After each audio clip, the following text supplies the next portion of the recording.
good evening and welcome once again to another edition of our Government at Work program. A program brought to you by the CCM-led Nevis Island Administration and hosted by yours truly, Keith Scarborough. This program is broadcast live on VON Radio every Thursday evening from 8 to 9:30 p.m. Then we broadcast on Nevis Television on Sunday evenings from 8:30 p.m. It's a program designed to inform and educate citizens and residents of Nevis, both at home and abroad, of the many positive developments that are taking place here in Nevis. Folks, it's another wonderful Thursday evening here in the island of Nevis, and it's a time when we all look forward to a night filled with information as it pertains to the continued good governance of the CCM-led Nevis Island Administration. I, for one, look forward each week to go deep into discussions with the ministers of government, the permanent secretaries, advisors, department heads, as well as top officials from the statutory corporations to ensure that you are given as much information as possible. We also make every effort to keep the discussions as frank and as honest as possible so that you, our listening and viewing audience, will get a true reflection of what is happening here in the land that we all call home.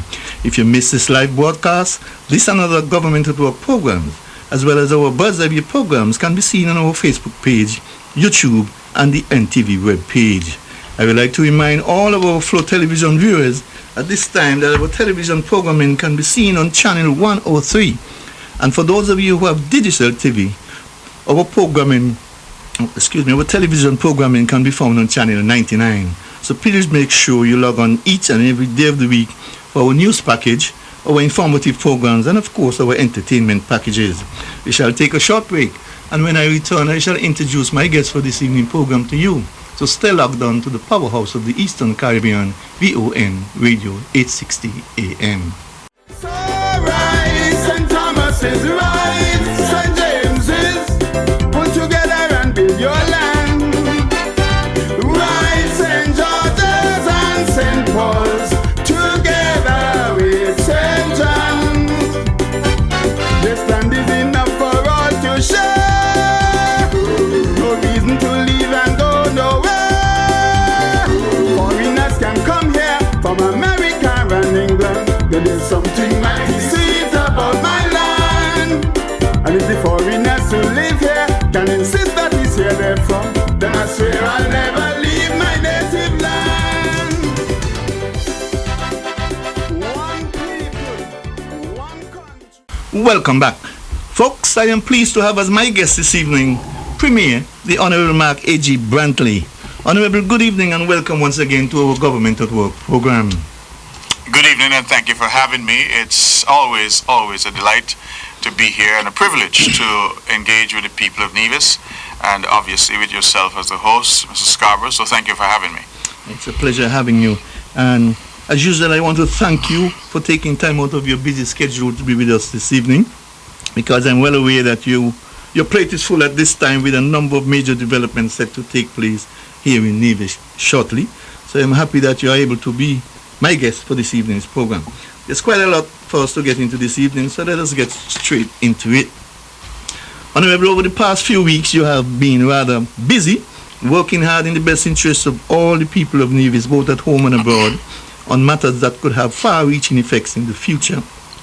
I want to zero in on some of those matters this evening, and I want to start with your recent trip to New York and Canada, where, among other things, you launched a new tourism brand for Nevis.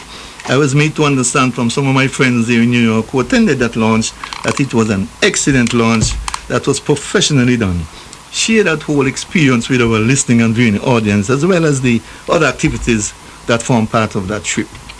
Well, Mr. Scarborough, we have been working on this for some time. The tourism branding for Nevis had not been updated in the past 20 plus years. And as a consequence of that, we were very keen to update that branding, to upgrade the branding, and to have, if you will, a new look, a fresh look at Nevis.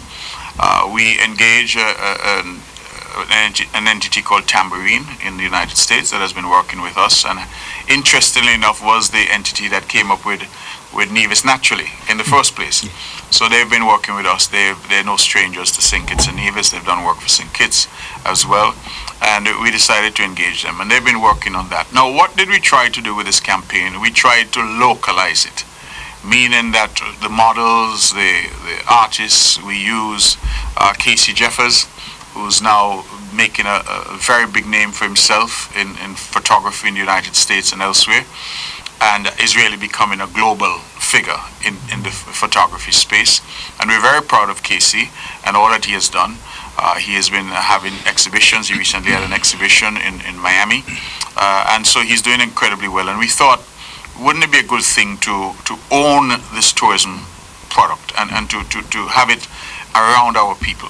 And so Casey was commissioned by us and came home, if you will, to do the shoot. And he did a wonderful job. He has produced some portraits that form the backdrop and the background for this new campaign. We also did something that was unprecedented in the Caribbean. We did some aspects of the campaign in black and white. And people may ask, well, how are you showing a Caribbean island in black and white? That was the surprise, if you will, that many expressed. But what we were trying to do was to ensure that Nevis was depicted in a timeless, classic way. Black and white is normally used to show luxury. And that is what we wanted to evoke, that timelessness that is Nevis, the elegance that is Nevis, the luxury that is Nevis, because it is our ambition to appeal to the top echelons of the tourism market. We are not a mass market tourism destination. We are about heads in beds. And as I like to say, I prefer 100 guests paying $1,000 a night than 1,000 guests paying $100 a night, because the math is different. Despite the fact that people may say it works out the same, the math is different, the environmental impact is different, and our model in Nevis under this administration is all about high yield, low impact tourism. And so we don't necessarily need thousands of people. We need the right people paying the right price, and that is where we think that our island will benefit most. And so what this campaign is intended to do is to appeal to that demographic. And I can tell you that when we launched, the other aspect that we were trying to achieve was to avoid the sameness of Caribbean marketing. Every island in the Caribbean is marketing sun, sea, and sand. All of us are portraying our mountains and our beaches and our blue oceans. And you have some steel pan, some soca, or some reggae playing in the background. Standard fare. You've seen one ad, you've seen them all. Maybe you get a carnival costume or something like that, but it's all the same.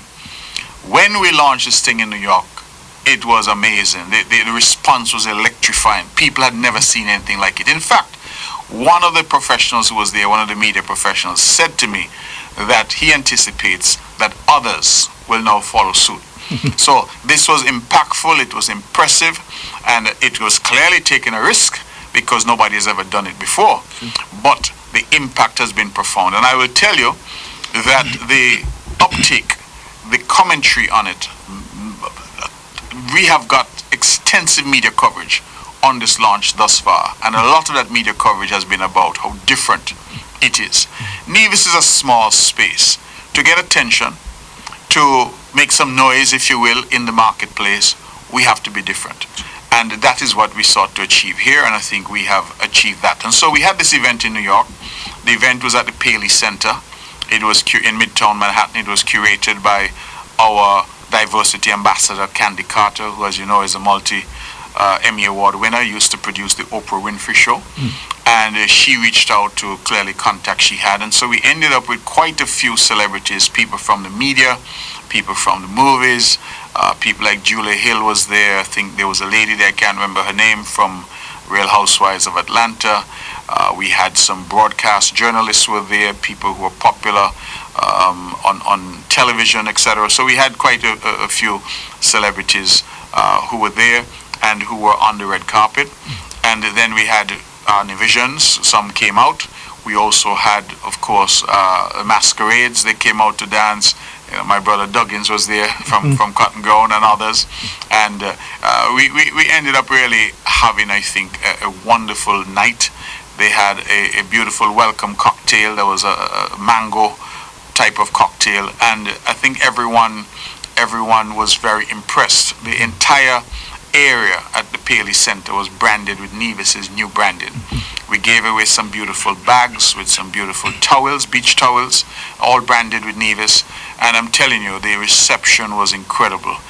So we spent some money on that event, but I think to do an event like that in the heart of Tourism Week, Caribbean Tourism Week, was happening in the Big Apple in New York. The Caribbean Tourism Organization was hosting this Caribbean Week. And so all the countries were there. At our launch, we had the Honorable Marsha Henderson from St. Kitts. She came with her team. I was very grateful to her for her support. We also had the Honorable Minister Zavago Jolly.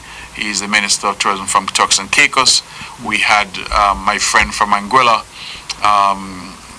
His name eludes me now. He wouldn't be happy with me, but he's the Minister of Tourism in Anguilla. And so we had, the entire team were there, and people came out, and I can tell you the response, even from Turks and Caicos, the man who leads their tourism, even from my brother in Anguilla who leads tourism for them, Cardigan O'Connor, that's his name. The response was overwhelming. They were blown away by what we did in New York, and I think that it augured well. It went very well. We represented Nevis in a great light. I was there along with some officials from the Tourism Authority, led by Fayon Jones, who is the acting CEO at this time, and I think we had one board member as well. But the event went very well, Mr. Scarborough. I was very, very happy when I left there. I thought that we had put on a good show, and that Nevis had been well represented in New York. As a consequence of that, we are now getting requests to do something similar in Atlanta. We're getting requests to do something similar in Toronto. We are not yet sure how we're going to be able to manage that, but the word is out that Nevis is the place to be for the upcoming winter season, and as a consequence of that, we have been pushing that and rolling out our media campaign. I do recognize that some unease was expressed in some quarters about the black and white campaign, but I think that those people, one, are not marketing people. Two, they are accustomed to the same old, and so I suppose that's what they expected. Three, they are not the target audience. And so it's if you're going to do marketing that's not going to create a buzz, not going to create attention, then you're not doing anything. Sure. And the island is so small, with such a small budget for marketing, that we have to ensure that when we spend, that spend has impact. Yep. And that is what we achieved, and I'm very, very proud of the team. I want to publicly congratulate the NTA, its board, its management. I want to congratulate all the hard workers there. I want also to congratulate Tambourine. And they asked me to take this chance, and I decided as minister I will take the chance, and I think that so far it has resonated quite profoundly in the marketplace. And as I said, I anticipate that other islands may well follow suit in terms of showing. Now, I just want to be clear to the public that if you want to see the campaign, you can go on our website at www.nevisisland.com. Not only some aspects are in black and white. Right. So not the entire campaign is black and white, but some aspects are in black and white, and we lead with the black and white imagery. In fact, the lead video, which is only about a minute, starts in black and white and then ends in bold color, and that attracted a significant applause from the audience, just in terms of the creativity of it all. So we're very happy with how that has gone. The trip to Canada was earlier, in fact, and I had gone up to Canada because the ANSA, which is the Anguilla Nevis St. Kitts Association, they were having their biannual event in Canada, in Toronto, and they had invited me to speak. As it turned out, I was the only one who showed up as a leader, because normally the Prime Minister of St. Kitts and Nevis would be there, the Premier of Nevis and the Premier of Anguilla. But the other two could not make it. The Honorable Marsha Henderson was in Canada, so she spoke on Prime Minister Drew's behalf, and a gentleman spoke on Premier Cora Hodges' behalf from Anguilla. But I was there, and so I became, if you will, the keynote speaker at the event. The event went very well. It was well attended. It was a good opportunity to see and to mix and mingle with people from Anguilla, from Nevis, from St. Kitts, and people had traveled from all over the United States and elsewhere to be there. One of the things that I noted in my speech is that ANSA had this, I think I believe it was the 18th event that they were having, and they had never had one on Nevis. The last time they were here, they were in St. Kitts. They did do a day trip to Nevis, but I'm saying it is time now for them to host in Nevis. So we are working on that. We have pledged our support to see if we can get the next event, which would be in 2027 in Nevis. So we are working on that to see how that works out. But I think, again, that went very well. These trips, however, were very short trips. I've tried my best when I travel not to be out for extended periods, and so I thought that both trips were very beneficial. I also had the opportunity in Toronto to speak to our diaspora, which I think is very important, and to say to them about so much that's happening here, to encourage them to invest, to rekindle their love affair with the island of Nevis and of course with the island of St. Kitts, to come back to look after a lot of this abandoned property that we see around that belongs to them, and have just been left to rot, to tell them that property had value and that they should really come and take care of their properties, and also of course that their children and grandchildren who are born over there now need to reconnect with the land of their ancestry. Too many of them, I thought, were forgetting where they were from, and I was encouraging them to do that. And I thought that was very well received. As you know, the Nevis Island Administration, it was in January this year that we published a whole new policy for returning nationals and for members of our diaspora who are investing. And that has already attracted some attention from people, Bermudans and others, who are saying, hey, let's look at Nevis, let's look to see how we can invest, build a home, have it out there and be Airbnb or whatever the case may be, have a family property there, let us try and invest. And so we're encouraging that by some quite generous concessions that we published in January of this year. So if people are out there listening and they're minded to return home, they are keen to invest, we welcome them, absolutely. I have said, Mr. Scarborough, that for a long time, our notion of an investor was someone coming from overseas who didn't look like us. And whilst we welcome that someone, we should also welcome our own people. And one of the things I'm very proud of is that under my leadership in this government, we have extended the same type of concessions, assistance to local entrepreneurs as we do to those coming in from overseas. Great. So we are encouraging our own people to be part of the movement. As I said to them in Canada, they left a long time ago when things were hard in St. Kitts and Nevis. Things are now much better in St. Kitts and Nevis. And they had gone to build up Canada, to build up America. It is now time for them to return home, whether they can do so physically or they can do so in terms of their investment, in terms of their children and grandchildren, but to look again to this place that they would have left 40, 50 years ago in some instances, to see how they can now contribute, having contributed to building those big countries, how they can now contribute more to building Little Nevis and Little St. Kitts. So I think both events were timely and both events went extremely well. Thank you very much, Honorable, for that detailed report on your travels.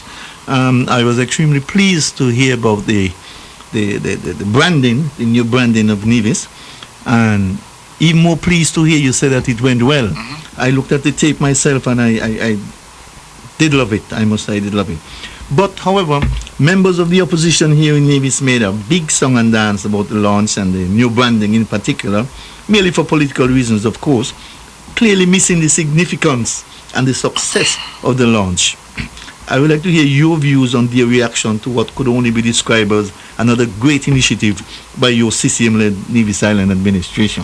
I would put it this way, Mr. Scarborough. The opposition here is so programmed to oppose that if by some miracle I was able to bring Jesus Christ to earth tomorrow and he were to visit Charlestown and he were to cure the sick and raise the dead, I guarantee you that the opposition would oppose Jesus' presence in Charlestown. That is how programmed they are.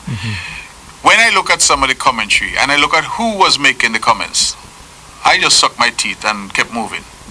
I like to say ignore the noise, and that's what I need to do. Because people who don't know anything about anything were seeking to lecture about advertising and about campaigns.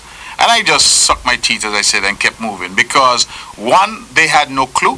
In fact, I will tell you that as the type of leader that I am, in terms of being open, honest, transparent, I actually went on social media and published an entire article giving the background and the context so that for those who didn't understand what we were trying to do, I would explain it. Right. And still you had people out there talking and running off their mouth. And I just, as I said, I just smile because these are people who have the benefit of criticism without responsibility. They have no idea what is happening or what we're trying to do.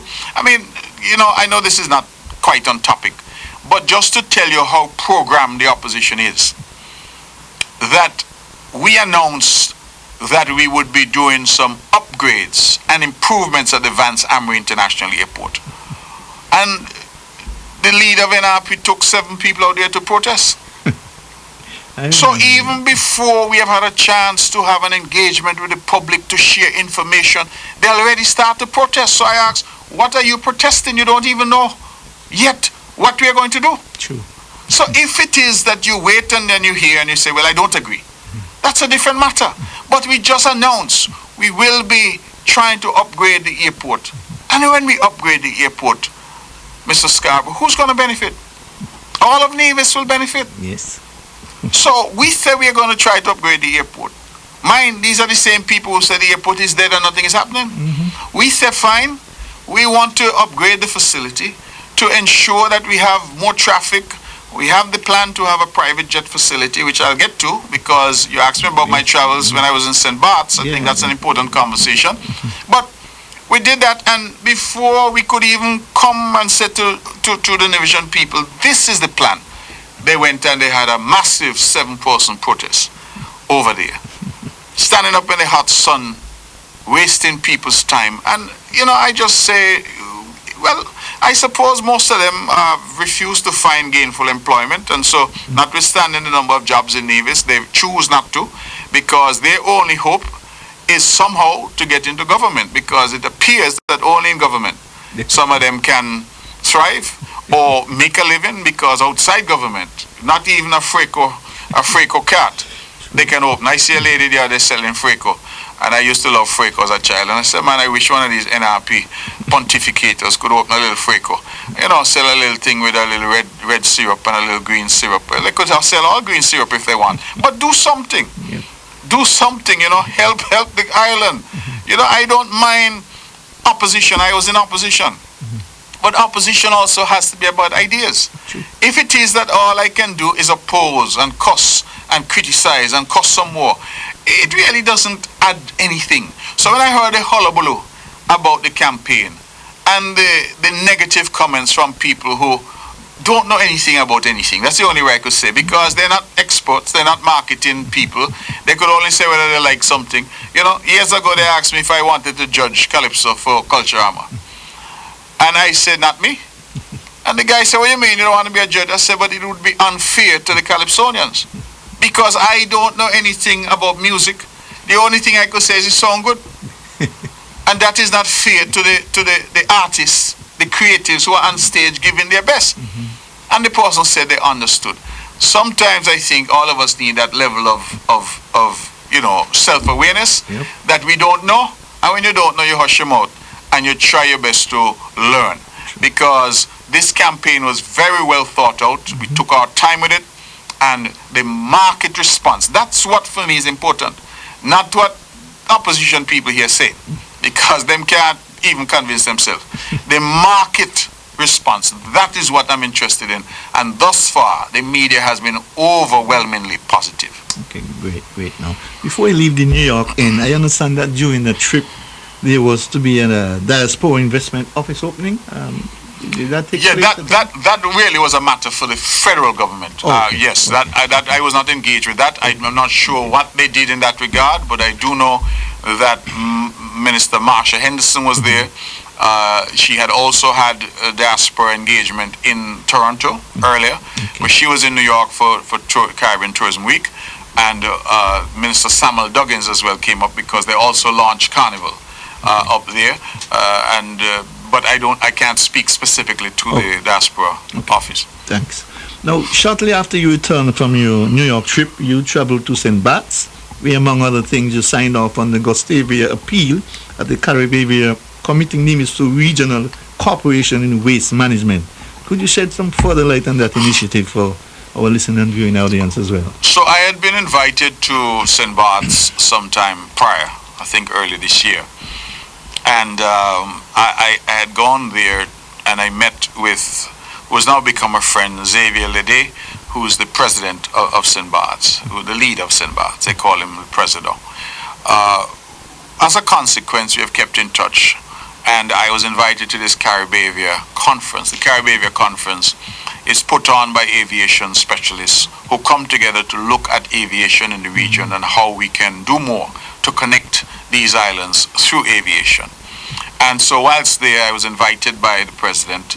Of course, he sent me in advance the information to sign on to this accord. It's a non-binding accord, but what it does, it sets out the intention for us as small island states to cooperate more in terms of the environment, in terms of our fight against climate change, and in terms of waste management.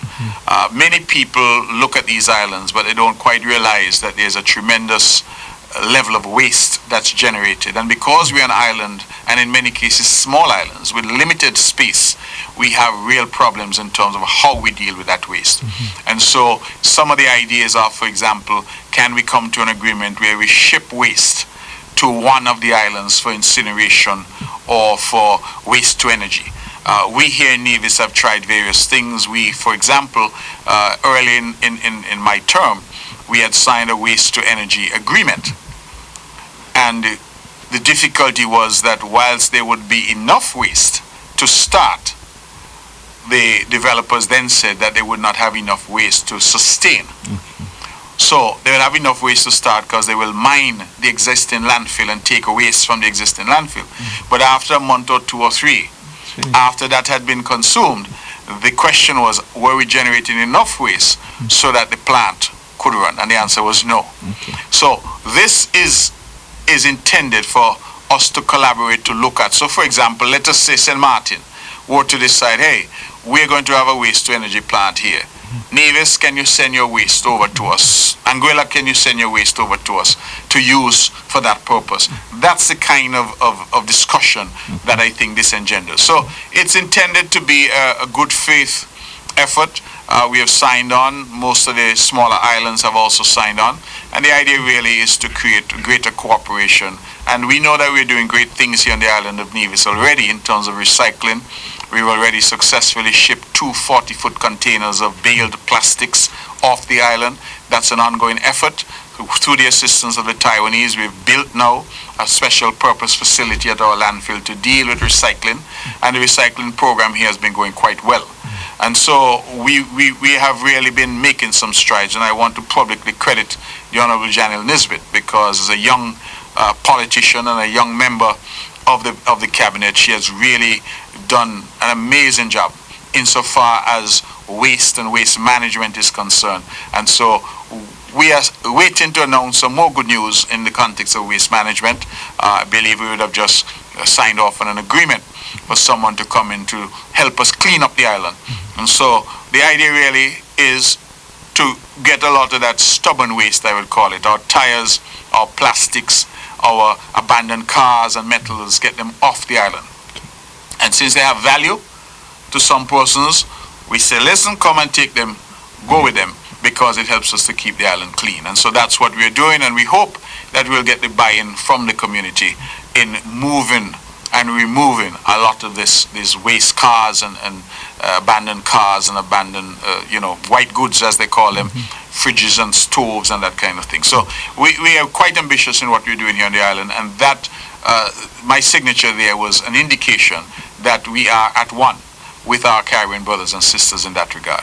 Great, great, great. Now, during the trip to St. Barts, you also took the opportunity to address the question of airlift between these Caribbean islands. Enlighten us about that process and the purpose, of course. So I actually asked the Honorable Alexis Jeffers to accompany me to St. Barts. And that was because Honorable Jeffers has been asked to lead our project on the airport. He in fact did an excellent job in St. Barts in presenting the airport project to the audience. It was very, very well received. Matter of fact, I will say it publicly tonight that St. Barts was so impressed that they actually sent in a team here in August. A team of 6 are coming from their tourism department to see what we are doing here, to see how they can have greater partnership with Nevis. Nevis and St. Barts are very similar in terms of the quality of product that we offer. St. Barts is a bit more expensive than we are, but nevertheless the clientele is very similar. In fact, I walked one afternoon for about maybe 45 minutes. I walked through Gustavia, which is a little town there, and I ran into tourists. A couple that I met, they said that they were from the United States, and they asked me where I was from. I said I was from Nevis, and they said, oh yes, that's on their bucket list. Right? I met a group of about 14 or so African Americans. They were staying on St. Martin, but they'd come to St. Barts on a day trip, and they said next year they're coming to Nevis. So the profile of our visitor is very similar. There's some natural synergies. St. Barts, for example, doesn't have golf. Nevis has golf. And so the distance between St. Barts and Nevis by light aircraft is usually only about 15 minutes. So the possibility of day trips, the possibility of people staying in St. Barts, coming to Nevis, playing golf, going to the spa, enjoying what Nevis has to offer, our history, our hiking. St. Barts doesn't afford a lot of that we have. And then being able to go back to St. Barts, and vice versa. St. Barts has a lot of luxury shopping, French food, French wine, French cheeses. So for those here who want to experience that sort of French Riviera in the Caribbean, they can also go over for a day trip. So we're looking at how we can streamline that, because let me tell you right now, Mr. Scarborough, the rules that we have put in place are ridiculous. We, for example, it was cheaper for us and of more efficacious in terms of time for us to do a charter to go to St. Barts, rather than to fly to St. Martin and have to overnight and additional hotel nights in order to get there. So we did the charter. Do you know that we took off in Nevis? We could not, 15 minutes, we could not fly directly from Nevis to St. Barts. So we took off in Nevis, went to Anguilla, touchdown. All the pilot did was touch the wheel of the plane on the runway in Anguilla, and then took off again. So we didn't land. Well, I should say we landed, but we didn't come to a stop. We just touched the wheel on the runway, took off again. And that is why, because you cannot fly direct from Nevis to St. Barts. Coming back, it was even more ridiculous. We took off in St. Barts, went to Anguilla, and then on the way back, my wife was with me on the trip. She nudged me, and we looked down, and we passed in St. Barts to go back to Nevis. So we left St. Barts, went to Anguilla, and then turned around and came past St. Barts to come back to Nevis. So what really should be a 15-minute trip ended up taking us 45 minutes. Absolutely ridiculous in terms of cost, in terms of just inconvenience to people. And these are the things I think we need to work on. Day trippers are saying, listen, hotels down there are saying, we want to send people to Nevis for the day. Let them go and play golf. We want those arrangements. But the requirement that they must go fly to St. Martin first to go through security and take off their shoes and do all that to then come to Nevis. People are not interested in doing that. And so I have made it a point to engage with the Ministry of Aviation in St. Kitts to see how we can relax some of these requirements to encourage more inter-island exchange and more inter-island travel. And in terms of St. Barts and Nevis, there's a natural synergy there. I would say one last thing. They were very excited about our proposed airport project here, because that airport project, based on what the experts are saying, we should have parking there for about 50 jets, 50. Now, most of the jet private jet traffic to this region, the passengers are coming to Nevis, Anguilla, or St. Bart's. When you see RLB is full of jets during Christmas, people are not necessarily in St. Kitts. Sure. Same thing with St. Martin. They're using those airports for parking, but the occupants of those jets, the owners of those jets, are elsewhere. And what St. Bart's is saying to us is that while St. Martin will continue to be their main gateway for Air France and all the flights from the US, etc., the difficulty they're having is that during those peak periods, the experience there is it's just so packed with people. Sure. That their, how should I say, their VVIP guests would want a different experience.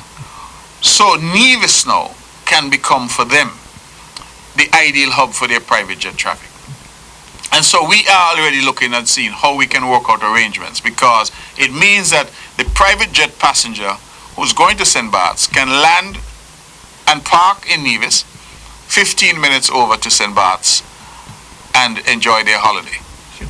And so that is something that we are working on, and that is a new sort of economic advantage of us doing this airport. St. Bart's is what it is. St. Bart's cannot expand its infrastructure because of the size of the island. So it can't build a bigger airport, it can't build a golf course, it can't do some of those things. The roads down there, in fact, I smiled to myself because I said the way that Nevisians complain about roads here, they need to see what they call roads in St. Bart's. Very, very narrow. Very narrow, difficult to traverse, and just a very interesting space. And I think I like to do the comparison, in terms of the airport, the roads, the water supply, all of that. I think that Nevis has a lot to be proud of. Of course. Now, Honorable, I want to bring you closer to home, and I want to start with what you were just talking about, the pending upgrades to the Vance W. International Airport. You mentioned some time ago that there was still some niggling issues surrounding the lands in that area. Where are we with regards to that at this time? So there's no niggling issue in relation to the lands per se. The niggling issue was in relation to us drawing down on a loan that was approved 6 months ago from the National Bank. That's where the issues lie. I'm told that that loan, we went into the National Parliament, we passed a resolution, the federal government has guaranteed the loan. There's been a lot of argument, Mr. Scarborough, about this clause or that clause and this person signing and that person. It has really been a very difficult process. I am advised that the Honorable Prime Minister will be meeting with the National Bank tomorrow, Friday, to get this matter resolved once and for all, because we have not been able to draw down. We're ready. The people who own the land are ready. They're waiting for their check. So it's just a question of drawdown. Once we've been able to do that and have secured the lands, then is all systems go. Everything has been submitted to planning. Planning has had their responses. Our technical people on the project will be here very shortly to convene a meeting with planning and with public works. And that meeting is being coordinated by the Honorable Alexis Jeffers, and the intention, therefore, is for us to be able to move forward more aggressively. We have lost some time because we had really hoped that we would have been able to break ground sometime in April, May. We're now in June, and we still do not yet have the funds from National to pay out this particular loan, this particular agreement. Under this agreement, these loan funds, if you might recall, it's $7.5 million US dollars that is going to be the cost of the lands in the area. And so we have agreed with the owners. It's just a question of now paying out, and this has been an amicable process. We have not gone in to compulsorily acquire anybody's land. It has been amicable. We have negotiated in good faith, and I want to thank all the owners in the area. Many of them have said that they see tremendous benefit from the airport being expanded, and so they have cooperated with us, and I want to publicly thank them for that. So we intend to move forward. In relation to the other funding, it's a tripartite funding. We have the money from National for the purchase of the lands. We have some money from Mr. Patrick Drahi, who's an investor here. He is going to fund the east side portion of the development. And then we have some money from the Republic of China, Taiwan, which is going to fund the land side portion. Just so people understand, the east side portion is the runway extension. We have to make the runway stronger, to strengthen the runway, new lighting system,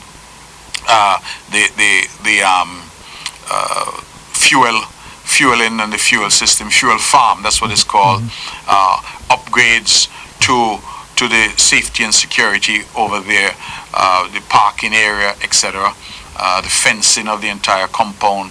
And then the land side would be the terminal expansion that we want to do, a new cargo shed that we want to do, the upgrade of the tower. We're not knocking down the existing tower, we're just going to upgrade it. And then we're building a brand new fire hall over there with, of course, the fire tenders.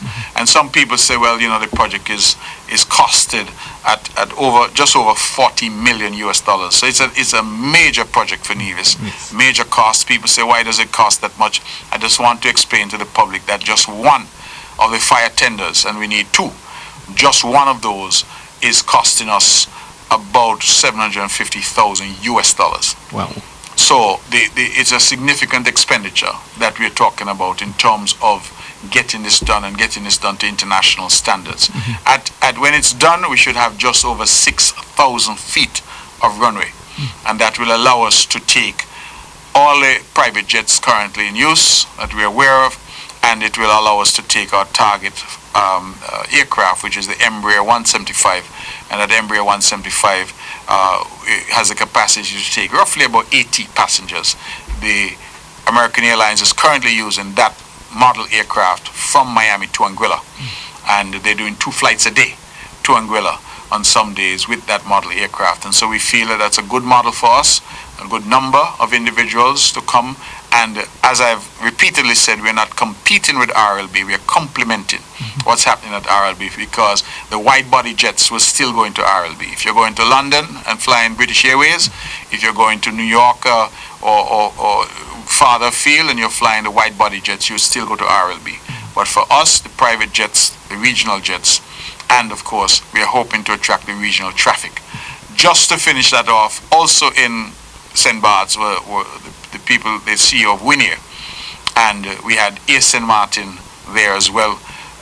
We had some private carriers like St. Bart's Commuter, who were all there, and the conversations were all very good conversations, because they too are looking for opportunities once we get this airport to the standard that we expect to get it.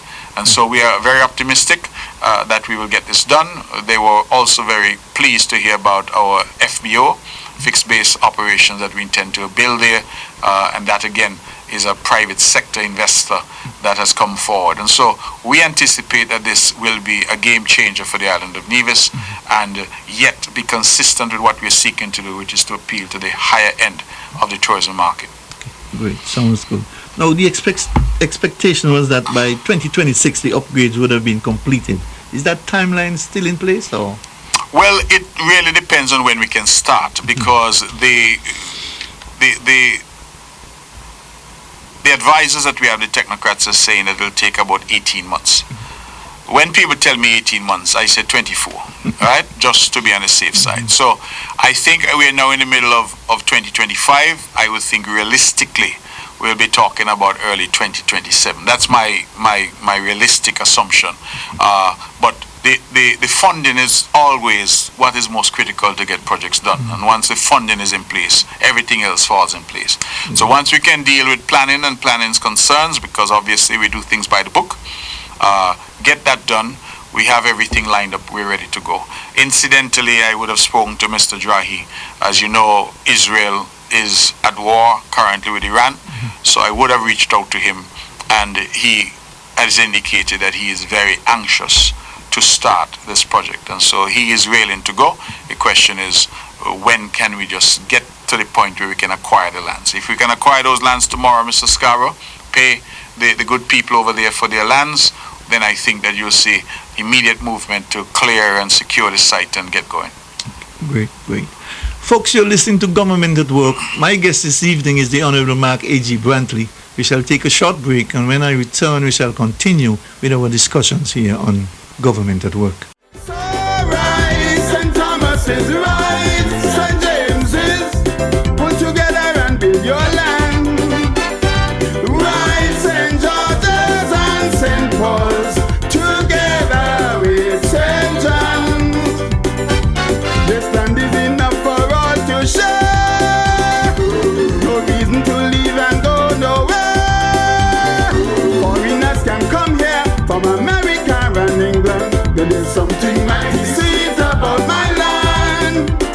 crazy foreigners who live here can insist that he's here therefore, then I swear I'll never leave my native land.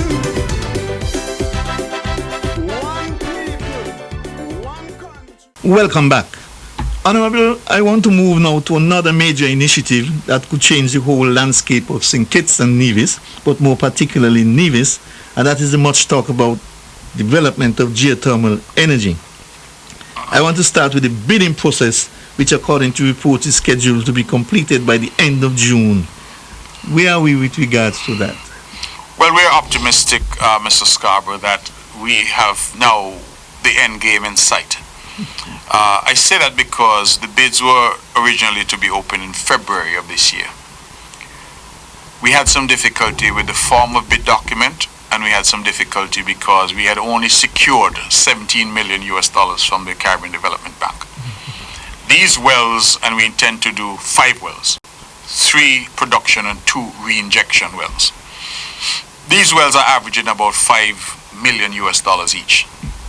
And so with only $17 million in the bank, so to speak, the drillers, I'm told, had some concern as to where the rest of the money would come from. The federal government had indicated that they would be the backstop for the project and would provide the necessary support. But clearly, $10 million US is a significant amount. So there was that concern. Through the partnership that we've developed with Prime Minister Drew and his team and the commitment that we have said we share in relation to this particular project, we engage with the Saudi government.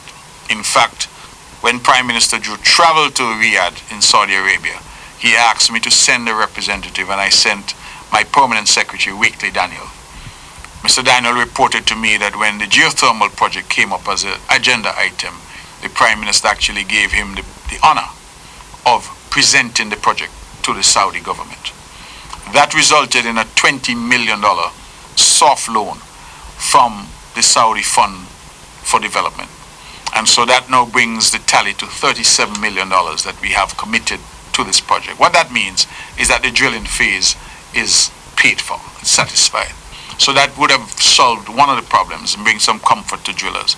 The other issue was that the form of contract was a bit problematic. As it turned out, the CDB has not really done a geothermal project before.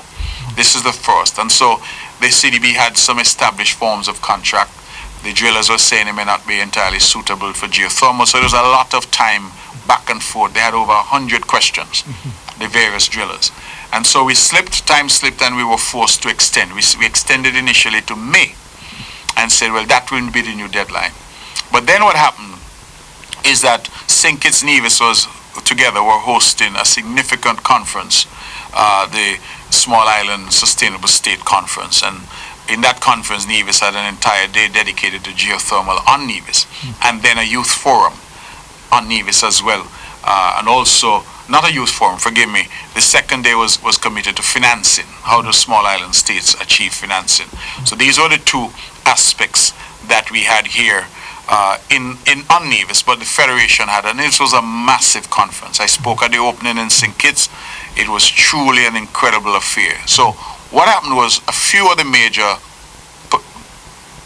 drillers who we expect to bid, they asked us if we could give them the opportunity because they wanted to come to do a site visit.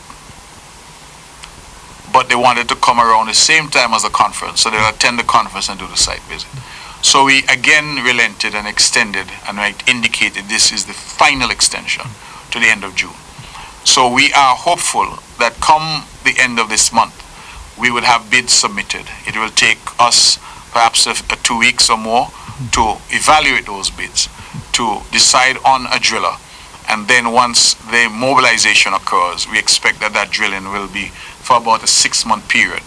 What we're going to do is simultaneously with the drilling, we start now to have discussions with investors about the plant and what we're going to do about that. The intention is to produce 30 megawatts of power through geothermal, and that 30 megawatts, of course, is beyond the needs of Nevis, because Nevis at peak currently, our demand has grown, so at peak currently we're at about 12 or so, 12 and a half megawatts. Geothermal, as you know, is best for baseline power. So it really is going to mean that we're going to be in a situation of having excess power. That's where St. Kitts comes in. And we have already discussed the interconnectivity with St. Kitts to ensure that the people of St. Kitts can also benefit from cleaner, cheaper, greener energy. This is a national effort on our part. So it's not just Nevis. And in fact, for a lot of Nevisians, because some have said, oh, somehow we're giving away the project to St. Kitts. That is not the case. What we're doing is partnership and cooperation, because the marketability, the bankability of the project is actually better with St. Kitts involved, because it means you have a bigger market for the energy that you're going to produce. True. We anticipate that we will in fact have far more energy ultimately than St. Kitts and Nevis can consume. And that is why now what they're calling the power to X, that is getting power to AI centers, getting power to crypto mining for Bitcoin and these digital currencies, being able to potentially send power to neighboring islands through undersea cables to Sebastacia, St. Bart's, St. Martin, etc.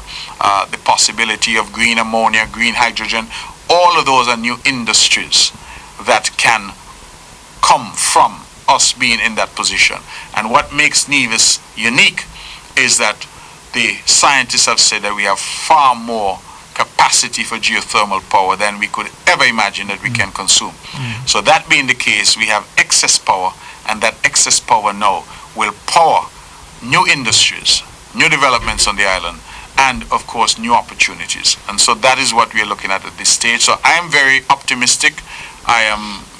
Music festival is in a week, and then right after the music festival, I'm hopeful that we'll be able to say to the public that the bids are in, and the Prime Minister and I will be able to announce whoever it is that would have been awarded based on the criteria. And I think that is going to be important. But just so the people of Nevis understand, Mr. Scarborough, this is not about giving away Nevis's geothermal to St. Kitts. It is not about anything other than a partnership. The intention is that all the people of the country must benefit from this resource. Kittitians must get cheaper, cleaner power. Nevisians must get cleaner, cheaper power. But at the end of the day, the resource is a Nevisian resource. It's in Nevis. Sure. You can't take it up, you can't carry it anywhere. It's in Nevis. It's like saying, let me take a Brimstone Hill and carry it to Nevis. It can't happen. So the reality is that I don't think that, our people need to be concerned about that. In fact, I will publicly say, that were it not for Prime Minister Ju's involvement, we would not have got to where we are now. Sure. Because the Saudi money could not have come otherwise than through Church Street. And the CDB money, even though we did all the negotiations from the Nevis end, the federal government still had to sign off. Sure. Otherwise it could not have come. Right? So that's important. And indeed, if I'm going to just take a half a minute for a little politics, that's why in the 7 years of unity it never happened. Because Dr. Harris, despite the public protestations to the contrary, was never in support of the geothermal project.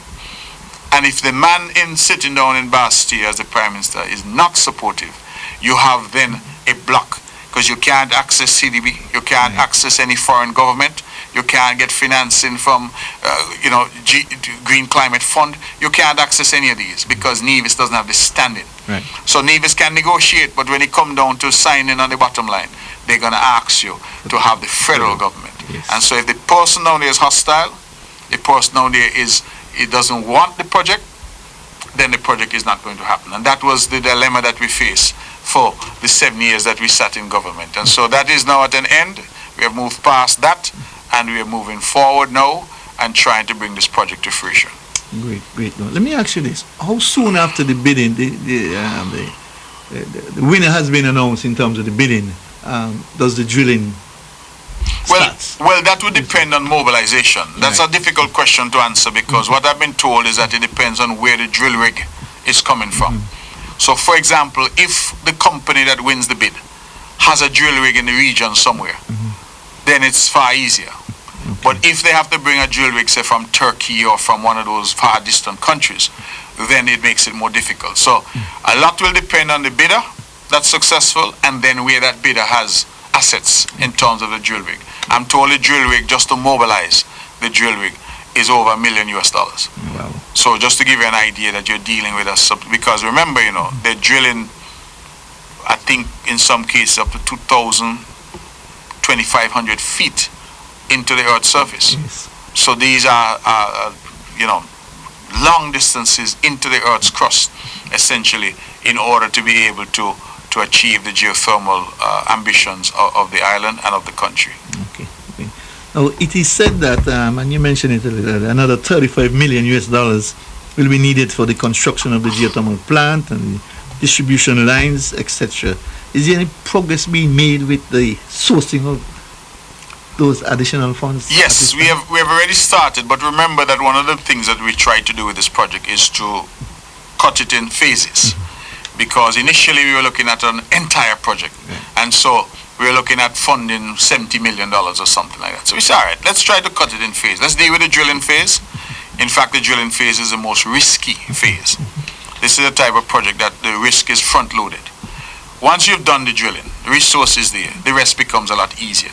So what we hope to do is once the drilling is awarded and the drilling starts, that we will go to market in earnest now to raise money, whether through equity, that is to get investors to come, or through further debt in order to build the plant and do the necessary.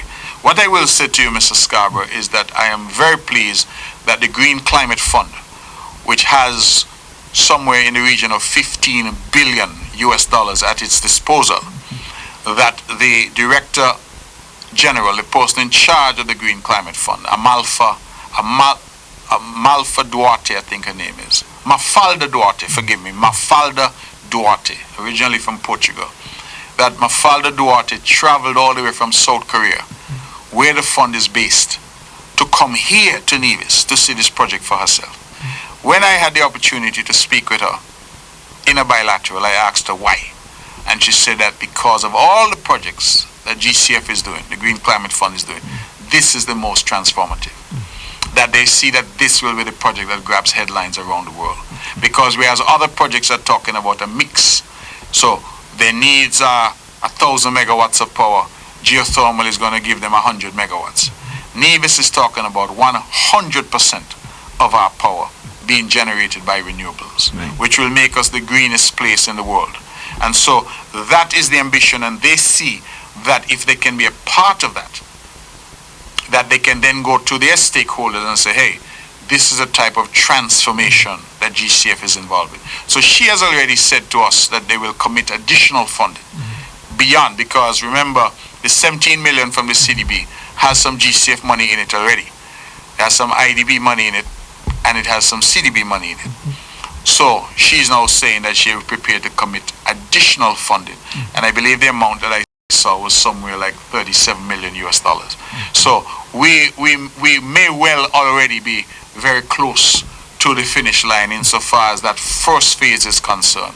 And if all goes well, the anticipation is that we can do something simultaneously. Sounds good. Now, I gather from the recent global summit that was held here in St. Kitts Nevis that several countries have shown a keen interest in the development of the geothermal energy here in Nevis. Could you enlighten us further on the type of interest that is being shown, whether financially or otherwise? Well, people are interested because, as I said, it's a marquee project. It's a type of project that will grab headlines, and everybody knows it. People are interested because this resource has been tested, and it has been said by the experts to be the best geothermal resource that is untapped in the world. In the world, not in the Caribbean, in the world. So this project, I think, has generated a lot of attention. It's generating a lot of attention from the technocrats. It's generating a lot of attention from business leaders. It's generating a lot of attention from governments. And everybody likes a winner. They want a success story. So people want to be a part of it. So yes, you're right. We've had tremendous interest. The United States government has always been a partner in this project. They have been assisting us over the years. And you had assistance from other countries. Countries who have, been there. Italy has assisted us. We've had assistance now from Iceland, of course, in the past, sharing technical expertise, as the case may be. There has been a tremendous level of interest around the world. We now have the Saudi Arabia stepping up to assist us in this. So I think that the interest is there, the sort of momentum on this project is there, and it's really only for us to do it. Dominica is going to get to the finish line before we will. Dominica is promising to commission its first geothermal plant by December of this year. But however, it will only be a 10 megawatt plant. That will make Dominica the second island in the Caribbean to have geothermal. The first plant, of course, is in Bouillon in Guadeloupe. And that plant has been in Guadeloupe now, I believe, for almost 30 years. So Nevis is going to be different to Dominica in the sense that when this plant is done and we switch on geothermal, we're switching off diesel. So Dominica is still going to have diesel as a part of the mix, so to speak, but we'll have enough power here to power up the whole of Nevis and the whole of St. Kitts. So when we switch off diesel in Nevis, St. Kitts also will be switching off diesel, right? So that is what we're trying to achieve, and that sets us apart in terms of just the sheer transformative nature of this particular project. Sounds good. Now, Honorable, the federal government, as you mentioned earlier, is finally fully on board with our efforts to develop geothermal here in Nevis, and we are all very grateful for the assistance, of course. But I must say to you, there are some concerns being raised by some here in Nevis regarding the governance of geothermal energy when it finally becomes a reality. For instance, we would have heard from Prime Minister Drew that a national board will be put in place to govern the geothermal energy. Inquiry minds are asking who will select that board, bearing in mind that the resource is here on Nevis. Well, I want there to be no doubt that the resource belongs to Nevis. It belongs to the people of Nevis. I also want there to be no doubt that the resource will not be exploited without the fullest partnership between St. Kitts and Nevis. Even when we tried in the past, we had West Indies Power that was here. We then had a company called Renewable, NREI, Nevis Renewable Energy International, I think they were called. Both would have failed because we were trying to do the project as a Nevis project. As a Nevis project with 13,500 people population, the project is not as viable as a national project involving St. Kitts and Nevis. And as a Nevis project exclusively, the project cannot access concessional financing from CDB, from multilateral organizations, from international partners. United States government is ultimately going to want the federal government to be on board. The Swiss government, the Saudi government, whichever government. So we were having that difficulty. And after years and years of going round and round the chin-chin band, we decided, man, listen, let's sit down as big people and work this out. Somebody, a wise person, told me some time ago that some people want to own 100% of nothing. True. And he said, is it better to own 100% of nothing or to own a controlling interest in something? And I think that the something that the people of Nevis should be focused on is finally getting cheap, clean energy. The mother in Hanley's Road right now with 2 or 3 children, I don't think is concerned about how the energy geothermal is to be governed. She's concerned about, can I get cheap power so that I could, at the end of the month, be able to pay my electricity bill and have money left over to do the other things that I need to do. And I think we need to be practical, and we need to understand how business works and what it is we can achieve. Now, the Prime Minister and I, our teams have not yet formalized any model. So let me be clear. The Prime Minister was merely expressing perhaps what he would like to see, but no model has been formalized. We have said that we must meet to discuss and to have our teams, his legal side and the legal side here, to determine a governance model. But thus far, that has not yet happened. So what we have right now is basically a good faith engagement between him and I in relation to this project. And I have said publicly that without his assistance, we could not have got to where we have got. True. So he has been instrumental, and I will say that, Mr. Scarborough, because it is true. Many may say it is not politically expedient to say so, but the truth is the truth. We could not have got where we have got to on the geothermal project without the direct involvement of Prime Minister Terence Drew and his commitment to this project. And that is the reality, and he is committed to it because he sees it as a national undertaking that will also benefit his constituencies, Monkey Hill, Keon, they're going to get cheap energy too.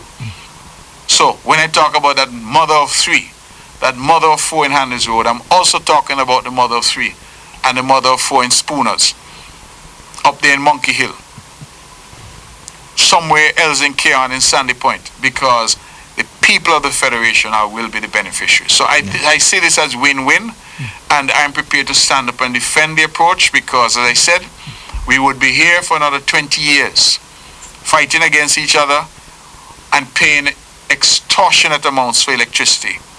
Let me just tell you and say to the public, Israel attacked Iran, and already the price of crude oil has gone up. It's only been a few days, less than a week. Already the price of crude oil has gone up. And if people here think that these conflicts have nothing to do with us, let me tell you, when the price of crude oil goes up, Delta is going to say, we have to charge you more for the diesel that we deliver to run the power plant up there at Prospect. When Delta charges more, two things happen. Either we have to pass on those charges to the public in terms of the fuel surcharge, or we have to swallow that cost, which runs the government and Delta into further debt. There's no free lunch. True. If we pass it on to the consumer, recall that this government took the fuel surcharge off the domestic consumer, so only the commercial users now pay the full fuel surcharge. But if we pass it on to them and burden them further, so we tell Rams, we tell Hosfords, Valuemart, we say you have to pay more for electricity, what do you think they're going to do? They're going to increase the prices of the goods in the supermarket. Yep. What do you think the man who baking bread, using electric ovens to bake bread, is going to do? He's going to increase the cost of bread. The people who drive in the bus, driving the taxi, who are taking diesel at the gas station to fill up their bus and fill up their taxi, they'll be paying more for gas. True. And when they pay more for gas, what do you think will happen? They're going to come to the government and say, we want to increase the bus fare. So I want our people to understand that the only solution for us is to insulate ourselves from these outside shocks, because you and I have nothing to do with Israel and Iran. True. But when these conflicts flare up, you and I pay the price. And my concern as a politician, my concern as the leader of this island, is that single mother in Handley's Road I spoke about.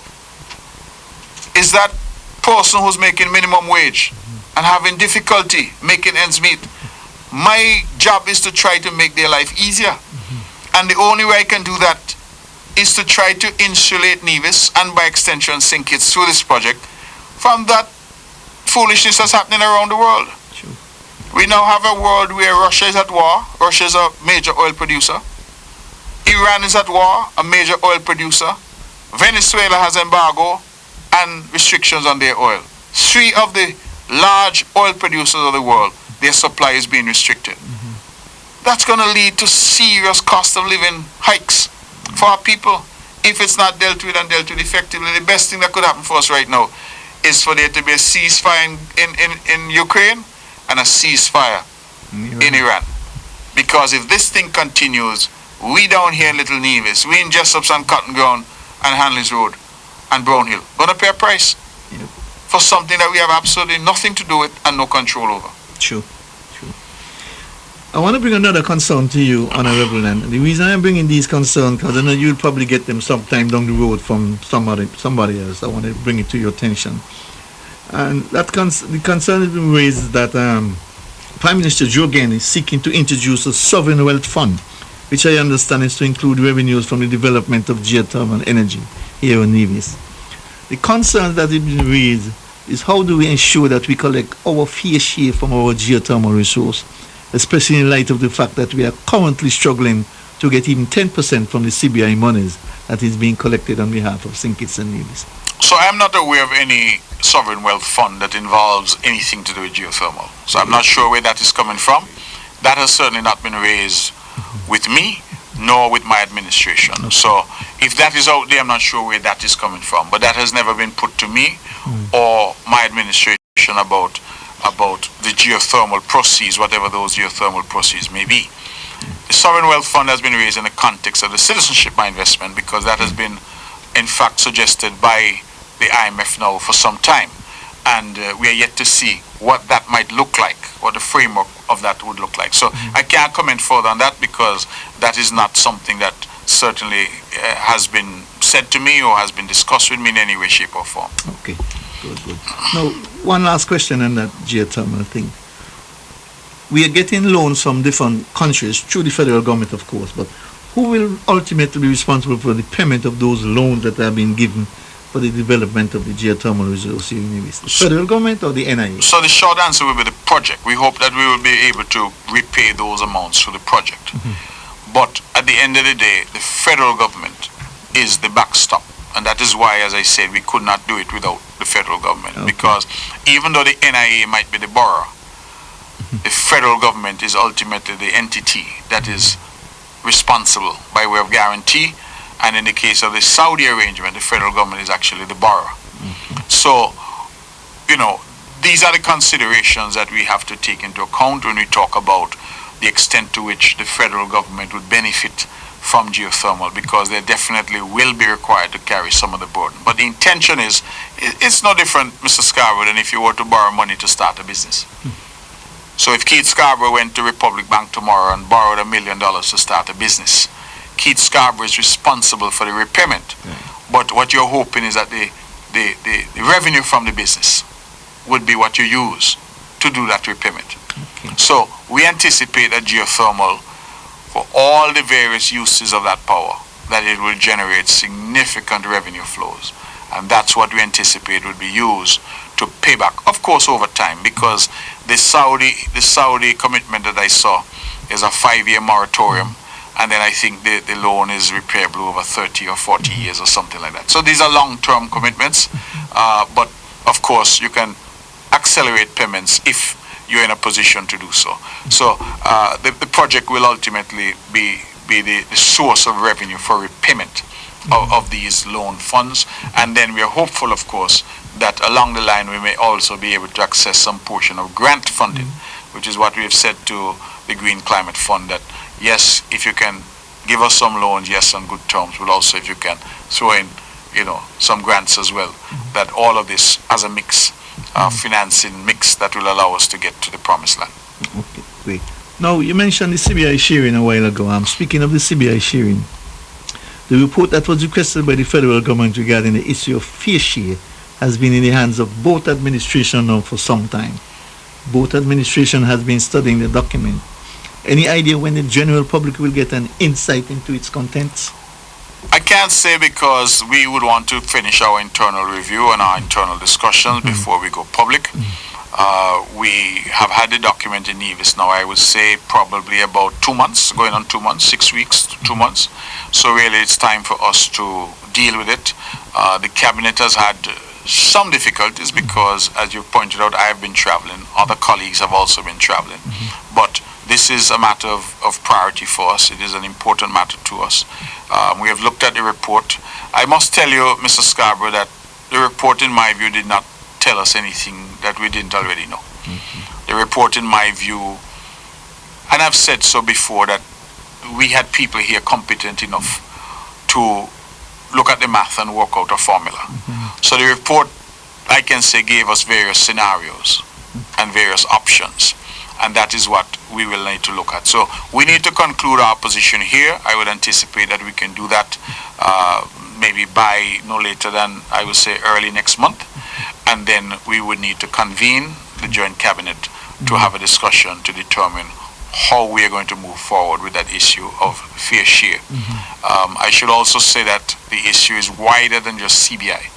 We also have a problem where a lot of companies operating in Nevis, doing sales in Nevis, are paying their VAT only to sink kids. We have a lot of goods coming in, for example, all those, West Tech and those companies, everybody here is ordering things. Music festival coming now, I could tell you the amount of clothes and shoes and makeup and all that's coming in. But because it lands in Sinkits, the duties are being paid over there.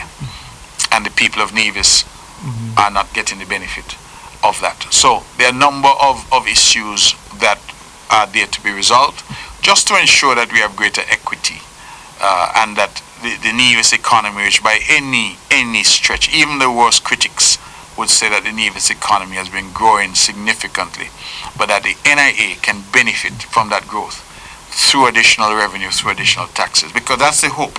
The model is that you grow the economy, and by growing the economy, you generate greater revenue in the country and greater taxes for the government, right? That's really the idea. So if we're growing the economy, but we're not benefiting from the greater taxes because we're having a leakage situation, then we need to look at that very carefully. So there are a number of issues I think that need to be resolved. The issue of corporate tax is still unresolved. You know, you have big companies declaring millions of dollars in profits. National Bank is a good example. They're paying all that corporate tax to St. Kitts. So what about the money that they make in Nevis? Profits that they generate from Nevis and Nevis customers. So there are a number of these issues that need to be resolved. So it is not just an issue of CBI. There are a number of these issues, and we just would want to have a clear understanding and a clear agreement going forward as to how this will be dealt with. Okay, good. We're fast running out of time, Honorable, and I wanted to get in one or two questions before we close off. The question of constitutional reform is once again in the air. And recently I heard the Prime Minister Drew complaining that St. Kitts doesn't have a government of its own. I've also heard former Minister, the Honorable Sam Conda, saying that St. Kitts needs to have its own government with a federal structure governing both islands. I raise that point because we have heard every administration in St. Kitts and Nevis raise the issue of constitutional reform over the years, but we are yet to see any positive step towards it. Do you think that we will see any reform to our constitution before the next federal elections? No. I think we can move on to the next question because, like you say, the Constitution has been with us now since 1983. This is now 2025. By my tally, that is 42 years this year. And not even a comma has ever been changed. In fact, when we sought to effect a change by introducing term limits, the opposition of the day then didn't show up, and so we didn't have the numbers to do that. So the truth is, I think it makes for good conversation, but you need the political will to make it happen, and it is something where, in my view, from the first day in office, you need to start to work at it in order to be able to effect it within a 5-year term. Our constitution is not an easy constitution to change. There's some provisions which require a referendum in St. Kitts and a separate referendum in Nevis. And on both referenda, you need to have a 2/3 majority. You know how hard it is to get 66 2/3% of our voting population to agree on an issue? Sure. Just look at the secession vote in Nevis. Something that the NRP had championed from time immemorial. The NRP once had a manifesto which says secession at all costs. That was their manifesto. One line, secession at all costs. And the NRP campaigned against it. Campaigned against it. In fact, the secession vote failed in St. Thomas's. When you look at the numbers, it is the NRP stronghold of St. Thomas's where the vote failed. We end up with 62% voting in that referendum when we needed 66. So it fell short by less than 5%. But unless the political parties have the will to effect change, and unless the NRP in Nevis and the CCM are singing from the same hymnal, PAM and Labour are singing, well, they got two labels in St. Kitts, but all of them are singing from the same hymnal, we are not going to have any opportunity at constitutional reform. And you see it played out even recently where you had a referendum in St. Vincent. It becomes a political issue. Opposition say they're not going to support, and opposition supporters vote no. So that is a matter that I feel is for now, an issue that I'll put on the shelf. That is something that is aspirational rather than achievable.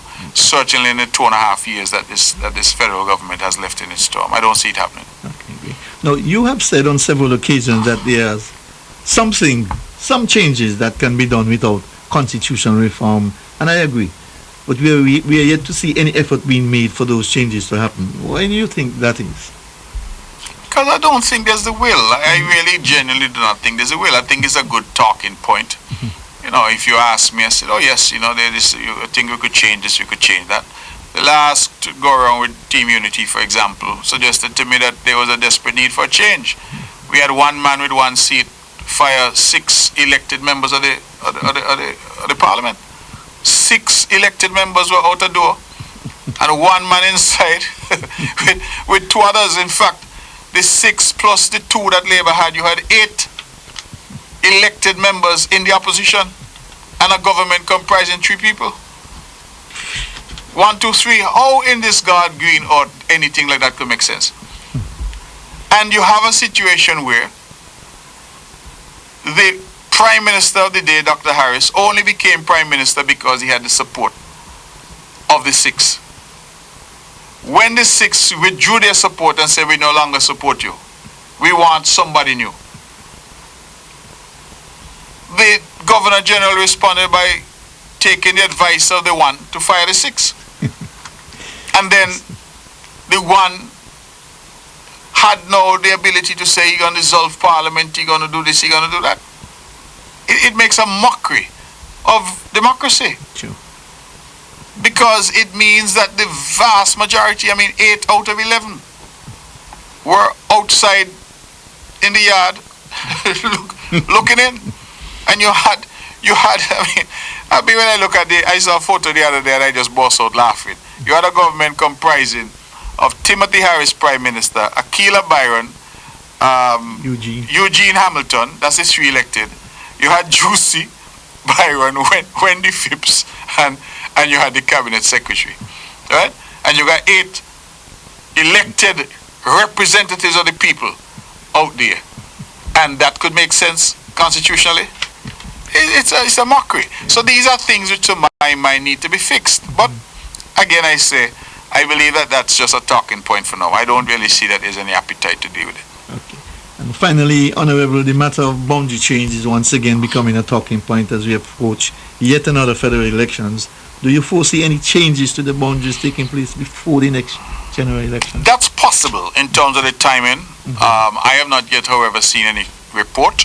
So I will have to wait and see what that report looks like. Of course, the opposition is represented by the Honorable Sean Richards and the Honorable Alexis Jeffers on the Boundaries Commission. So we'll have to see ultimately. I realize that PAM, the People's Action Movement, has put out a position. The CCM has not yet done so.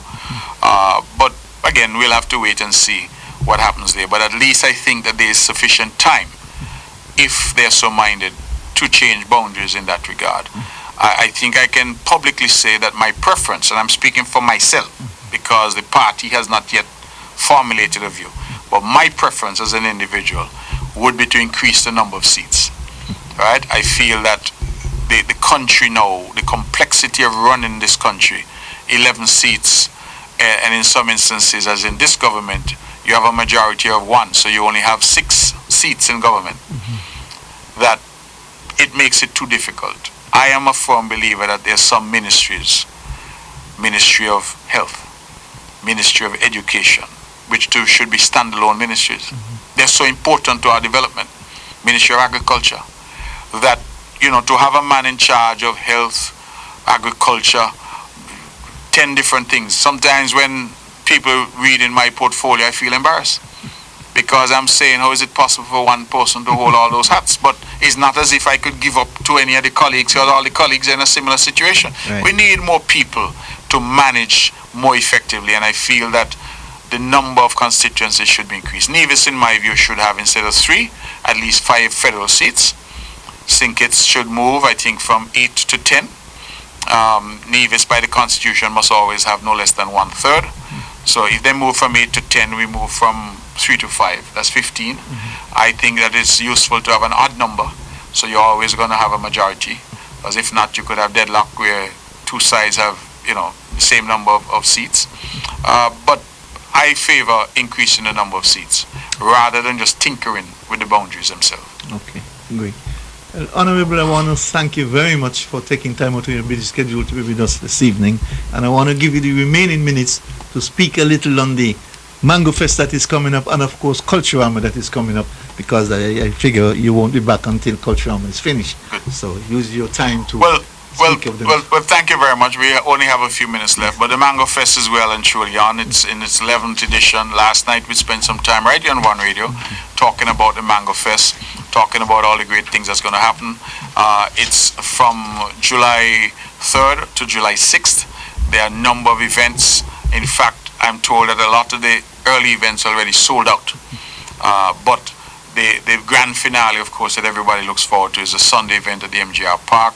We anticipate having over 50 local chefs. We now have the VIP, which will be managed by Carambola in St. Kitts, and we are seeing more Kittitian business people and restaurateurs, chefs wanting to come on board, which we encourage. They think that this can become a really national festival. It's attracting a lot of attention, I can tell you. Even whilst I was in New York for the launch of our new campaign, tourism campaign, there were people who were volunteering that they were coming for the Mango Festival. And so we anticipate that it's going to be a very significant festival that will attract significant attention. And of course, Culturama 51 is well and truly on. That is being promoted. In fact, what we are urging people to do this summer is to come in for Music Fest. That's the end of June. Stay for Mango Festival, which is just the week following. And then for those who are coming home, to come home for Culturama. We know it's a summer lime.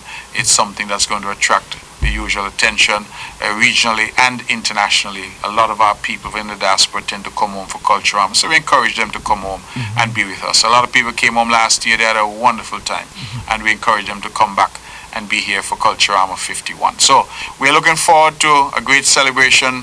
Mr. Scarborough, thank you again for having me.